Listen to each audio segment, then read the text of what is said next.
Hello friends, welcome to English with Rupesh sir YouTube channel. आज हम लोग अपने रूट वर्ड सेशन को आगे बढ़ाते हुए डे 78 के लिए लेटरी और लेक्स रूट वर्ड को पढ़ेंगे। इससे पहले जितने भी वीडियो आए हुए हैं तो इस वीडियो के डिस्क्रिप्शन में प्लेलिस्ट का लिंक दिया हुआ है, तो आप उसे विजिट करके सारे वीडियो को एक जगह देख सकते हैं। और चैनल को अभी तक सब्सक्राइब नहीं किया तो चैनल को सब्सक्राइब कर साइड के बेल आइकन को क्लिक कर लीजिए, सो दैट नेक्स्ट वीडियो का अपडेट आपको जल्दी मिले। तो चलिए आज का हम लोग वर्ड को स्टार्ट करते हैं समझना। इससे पहले 999 वर्ड्स आपको रूट वर्ड्स पे अलग अलग करके पढ़ा चुका हूं, जबकि इस 999 रूट वर्ड में आप देखेंगे कि बहुत सारे रूट वर्ड सीख चुके हैं, जो कि अलग से डिस्कस शायद हम लोग नहीं करेंगे। लेकिन जैसे यहाँ पे ये है बिब्लियोलेट्री। लेट्री मतलब होता है वर्शिप और बिब्लियो मतलब होता है बुक, और बहुत पहले इंग्लिश में बाइबल बुक के लिए बिब्लियो का यूज किया गया है। तो इसी बाइबल बुक के लिए यहाँ पे क्या है, बिब्लियो। तो अब बिब्लियो मतलब बुक, हम लोग अलग से इस रूट वर्ड को नहीं पढ़े हैं, लेकिन अभी तक 3-4 बार हम लोग इस बिब्लियो वर्ड को डिस्कस कर चुके हैं। तो इस तरीके से आप देखेंगे कि बहुत से रूट वर्ड हम लोग इस तरीके से वर्ड में ही सीख लिए हैं।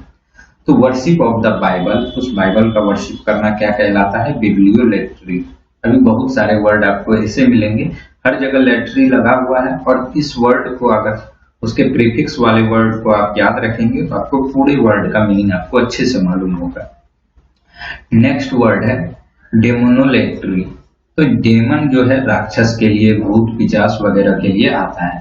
तो डेमन का वर्शिप करना, लेट्री डेमोनोलेट्री मतलब क्या हो गया, डेमन का वर्शिप करना, वर्शिप ऑफ द डेमन्स क्या कहलाता है, डेमोनोलेट्री, यानी भूत या पिशाच का पूजा करना। और नेक्स्ट वर्ड है हेलियोलेट्री। तो हेलियोलेट्री में क्या है, वर्शिप ऑफ द सन, क्योंकि हेलियो जो है सन के लिए रूट वर्ड है। तो कितना इजी है, अगर आपको मालूम रहता है हेलियो मतलब सन, तो सन, और लेट्री मतलब वर्शिप, तो वर्शिप ऑफ द सन हो गया।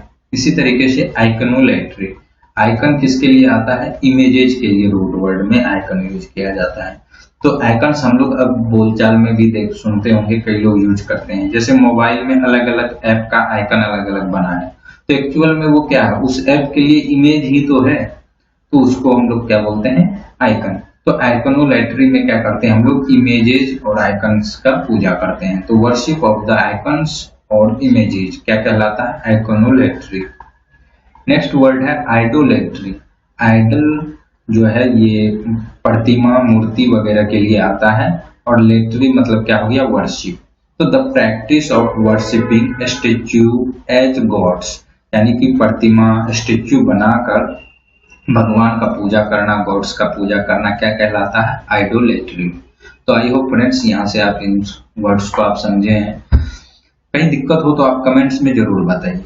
और मैं आपको, क्योंकि मैं एसएससी सीजीएल 2022 से सिलेक्टेड हूँ इनकम टैक्स में, तो कुछ लोगों का कमेंट था कि आप मैथ्स के लिए कुछ गाइड कर दीजिए। तो मैथ्स के लिए मैं क्या करता हूँ कि आपको पहले कुछ अपने ट्रिक्स, कुछ क्वेश्चन के माध्यम से आपको पहले प्रोवाइड करता हूँ। वीडियो अच्छा लगेगा तो वीडियो को लाइक कीजिएगा, जिससे कि मुझे पता चले, और अपने फ्रेंड्स में शेयर भी जरूर कीजिएगा, कि चूंकि व्यूज मैक्सिमम आएंगे तो मुझे भी पता चलेगा कि कितने लोग मेरे ट्रिक्स को या मेरे जो थॉट प्रोसेस है उसको आप लोग समझ पा रहे हैं। क्योंकि मुझे लगता है कि जैसे मैंने कभी कभी शॉर्ट्स वीडियो अलग अलग टीचर्स के यूट्यूब पे कभी कभी मैंने देखा है, तो कुछ चीजें उन लोगों ने बताते सभी सही हैं, आपको जहां से अच्छा लगे वहां से पढ़िए, लेकिन कुछ चीजें मिस कर देते हैं, शायद वो आप ध्यान रखेंगे तो और आप फास्ट क्वेश्चन को कर पाएंगे। तो चलिए, मैं तो ये आपको, जब मैं आपको मैथ्स का कुछ क्वेश्चन कराऊंगा तो वहां आपको आइडिया लग जाएगा कि किस तरीके से हम लोग क्वेश्चन को देखते हैं। अभी चलिए इस वर्ड को देख लें। यह वर्ड है नेक्रोलेट्री। नेक्रो वर्ड आता है डेड पर्सन के लिए, जो डेड हो गया, मर गया। तो एक्चुअली यहाँ पे नेक्रोलेट्री में क्या करते हैं, जिस किसी का फैमिली हो, उसके फैमिली में जो बड़े बुजुर्ग डेड कर गए, मर गए, एक्सपायर हो गए, उसके वर्शिप के लिए वर्ड क्या है, नेक्रोलेट्री। यानी नेक्रो मतलब डेड और लेट्री मतलब हो गया वर्शिप। तो वर्शिप ऑफ द डेड, जो आपके फैमिली में गुजर गए, एक्सपायर हो गए, उसका पूजा करना क्या कहलाता है, वर्शिप ऑफ द डेड, यानी नेक्रोलेट्री, यानी पितरों की पूजा। नेक्स्ट वर्ड है जूलेटरी। जू मतलब एनिमल और लेटरी मतलब है वर्शिप, तो वर्शिप ऑफ एनिमल हो गया। तो लेटरी रूट वर्ड्स में आप देखे होंगे कि प्रीफिक्स अगर आपको ध्यान है, प्रीफिक्स को अगर आप जानते हैं तो इजिली आप इससे मीनिंग निकाल लेंगे। नेक्स्ट वर्ड है लेक्स। लेक्स का मतलब वर्ड, लॉ, रीडिंग ये सब होता है। तो अलग अलग वर्ड में अलग अलग जगह इसका अलग अलग यूज है, चलिए वो आप देखेंगे तो समझ में आ जाएगा। कई जगह आपको लेक्स आपको वर्ड में एक्चुअल में नहीं दिखेगा, LEG दिखेगा जो कि इसी का मॉडिफाइड रूप है, उसका मतलब लॉ ही होता है, तो वर्ड में भी आपको मिलेगा। पहला वर्ड है एलेक्सिया। ए मतलब नॉट और लेक्स मतलब है रीडिंग। जिसको रीडिंग नहीं आती है आप सिंपली ये बोल सकते हैं, तो चलिए ये डेफिनेशन देख लें, आपको अच्छे से क्लियर होगा। एलेक्सिया में क्या होता है कि रीडिंग का एबिलिटी आदमी खो देता है, तो जिसके कारण वह रीड नहीं कर पाता है, तो उसी को हम लोग बोलते हैं एलेक्सिया। यानी यह एक तरीके का अवस्था है, एक तरीके का आप बोल सकते हैं मेंटल डिजीज है, या उसमें इनएबिलिटी है जिसके कारण रीडिंग उससे नहीं हो पाता है। तो loss of the ability to read यानी कि पढ़ने का क्षमता या योग्यता खो देना क्या कहलाता है? एलेक्सिया। नेक्स्ट वर्ड है डिसलेक्सिया, और DYS रूट वर्ड हम लोग पहले भी पढ़ चुके हैं। इसका मतलब बैड भी होता है यानी खराब, और इसका मतलब डिफिकल्ट भी है। तो यहाँ पे आप डिफिकल्ट पढ़ लीजिए। DYS मतलब क्या है? डिफिकल्ट, और लेक्स मतलब क्या है? रीडिंग, यानी डिफिकल्ट हो पढ़ने में, डिफिकल्टी इन रीडिंग। जब किसी को किसी कारणों के वश, किसी वजह से डिफिकल्टी हो पढ़ने में, तो उसको क्या बोलते हैं? डिसलेक्सिया, यानी डिफिकल्टी इन रीडिंग, मानसिक विकार जिससे पढ़ने लिखने में कठिनाई हो। नेक्स्ट वर्ड है इल्लीगल। सभी लोग इस वर्ड से फैमिलियर हैं। इल्लीगल मतलब जो गैर कानूनी हो, कानून विरोधी हो, जो लॉ के अकॉर्डिंग ना हो, उसको इल्लीगल बोलते हैं। लेकिन आपको क्या मालूम है, इसमें IL जो आया है इसका मतलब नॉट है, क्योंकि IL रूट वर्ड हम लोग पहले भी पढ़ चुके हैं, वहां पे मैं आपको बताया हूँ IL मतलब नॉट। और लेक्स यहाँ पे आया हुआ है, लेकिन इसी का ये LEG आया हुआ है जिसका मतलब लॉ है। तो जो लॉ के अकॉर्डिंग नहीं है, नॉट एक्सेप्टेबल बाय लॉ, तो उसको हम लोग बोलते हैं इल्लीगल। नेक्स्ट वर्ड है इलीजिटिमेट। यहाँ पे अगेन IL नॉट के लिए और लेक्स लॉ के लिए आया है। तो इलीजिटिमेट आप सुने होंगे। इलीजिटिमेट मतलब होता है नाजायज, यानी कि जो कानून के अकॉर्डिंग सही नहीं है, या जो सामाजिक तौर पे जो नैतिक समाज का जो नैतिक मूल्य है उसके अकॉर्डिंग सही नहीं है, तो उसके लिए वर्ड क्या है? इलीजिटिमेट। अब इसके डेफिनेशन को देखिए तो और अच्छे से समझेंगे। अनलॉफुल बॉर्न यानी कि कानूनी रूप से या सामाजिक तौर पे वह अनलॉफुल बॉर्न है, जन्म किसी का जो हुआ है, of a parents who were not married to each other at the time of birth, यानी किसी बच्चे के जन्म के समय जो पेरेंट्स हैं वो क्या है कि मैरिड नहीं है आपस में, तो उस समय जो बच्चे का जन्म होता है उस बच्चे को क्या कह दिया जाता है? इलीजिटिमेट, यानी नाजायज। नेक्स्ट वर्ड है लेक्स। लेक्स मतलब क्या होता है? लॉ होता है, कानून, विधि, ये सब। नेक्स्ट वर्ड है लेक्सिंग।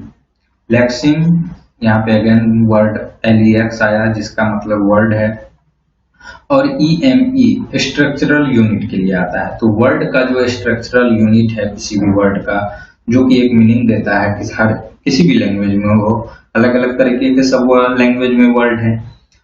तो जो छोटा फॉर्म है, जो छोटा पार्ट है, जो स्मॉलेस्ट यूनिट है, उसके लिए वर्ड क्या है? लेक्सिंग। जैसे कि आप ये सोचिए, वेट के लिए, वेट के लिए अलग अलग तरीके का हम लोगों के लिए मेजरमेंट यूनिट है, जैसे केजी में मेजर कर लेते हैं, ग्राम में मेजर कर लेते हैं। एक तरीके से क्या है, वेट को डिफाइन करने के लिए जो यहाँ से पता चलता है, एक एक्चुअल मीनिंग पता चलता है इस यूनिट से, केजी ग्राम वाले यूनिट से। तो इसी तरीके से लैंग्वेज में, हर एक लैंग्वेज में कुछ वर्ड्स हैं, शब्द हैं, शब्दकोश हैं, तो वह मिलके एक मीनिंगफुल आइडिया देते हैं, मतलब उस वर्ड से कुछ एक मीनिंगफुल चीज निकलती है, तो उसी के लिए वर्ड है lexeme. The smallest meaningful linguistic unit, यानी कि एक मीनिंगफुल लिंग्विस्टिक यूनिट है सबसे छोटा। That is a vocabulary item, जो कि वोकेबलरी आइटम है ऑफ ए लैंग्वेज, किसी भी लैंग्वेज के लिए, तो उसको बोलते हैं लेक्सिंग। नेक्स्ट वर्ड है लेक्सिकल। लेक्स मतलब वर्ड, और ICAL लगा हुआ है इसमें सफिक्स के तौर पे। तो लेक्सिकल क्या है, जो कि वर्ड से रिलेटेड हो। वर्ड मतलब हर एक लैंग्वेज में जो अलग अलग वर्ड हैं, वोकेबलरी है, उससे रिलेटेड हो, यानी शाब्दिक, relating to the vocabulary of a language, किसी भी लैंग्वेज के वोकेबलरी से रिलेटेड हो। और वोकेबलरी क्या है, वोकेबलरी तो क्या है, वर्ड का एक समूह ही तो है वोकेब जो होता है। और वोकेब का समूह क्या कहलाता है, आप किसी बुक में एक वोकेब को कंपाइल कर दीजिए तो ये किसी को हम लोग डिक्शनरी बोलते हैं। तो यहाँ पे नेक्स्ट वर्ड है लेक्सिकोग्राफी। लेक्सिकोग्राफी क्या होता है कि यहाँ पे अगेन रूट वर्ड लेक्स है और ग्राफी मतलब राइटिंग, यानी वर्ड के राइटिंग को, हर एक लैंग्वेज में वर्ड है उसके उस वर्ड को एक जगह कंपाइल कर देना, इसको एडिट करके एक जगह कंपाइल कर देना या एक जगह लिखना क्या कहलाता है, लेक्सिकोग्राफी। तो जब एक जगह लिख दिए तो इसी को हम लोग डिक्शनरी बोलते हैं। तो लेक्सिकोग्राफी क्या हो गया, द राइटिंग और एडिटिंग और कंपाइलिंग ऑफ डिक्शनरीज क्या कहलाता है, लेक्सिकोग्राफी। नेक्स्ट वर्ड है लेक्सिकोलॉजी। लेक्स मतलब वर्ड और लॉजी मतलब होता है स्टडी। तो वर्ड का स्टडी, कोई भी वर्ड किस तरीके से फॉर्म हुआ है, बना है, उसका मीनिंग किस तरीके से over a time period changes हुआ है, तो उस वर्ड के स्टडी को क्या कहते हैं हम लोग, लेक्सिकोलॉजी, यानी the study of the formation, meaning and use of words. Words के यूज के, मीनिंग के, फॉर्मेशन के बारे में जो स्टडी करते हैं क्या कहलाते हैं, लेक्सिकोलॉजी। अब नेक्स्ट डे हम लोग क्या करेंगे कि LEV और LEVI इस रूट वर्ड को पढ़ेंगे, जिसका मतलब होता है light in, way, to lift, to raise, to rise, ये सब इसके मतलब होते हैं।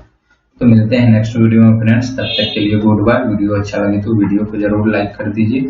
और हाँ, मैथ्स के लिए मैं अभी कुछ छोटा छोटा वीडियो दे रहा हूँ, आप उस थॉट प्रोसेस को एक बार समझने का कोशिश कीजिएगा कि अगर आप उस थॉट प्रोसेस को समझते हैं तो आप कितने फास्ट में क्वेश्चन मैथ्स के अटेम्प्ट कर पाएंगे। तो मिलते हैं नेक्स्ट वीडियो में, तब तक के लिए गुड बाय।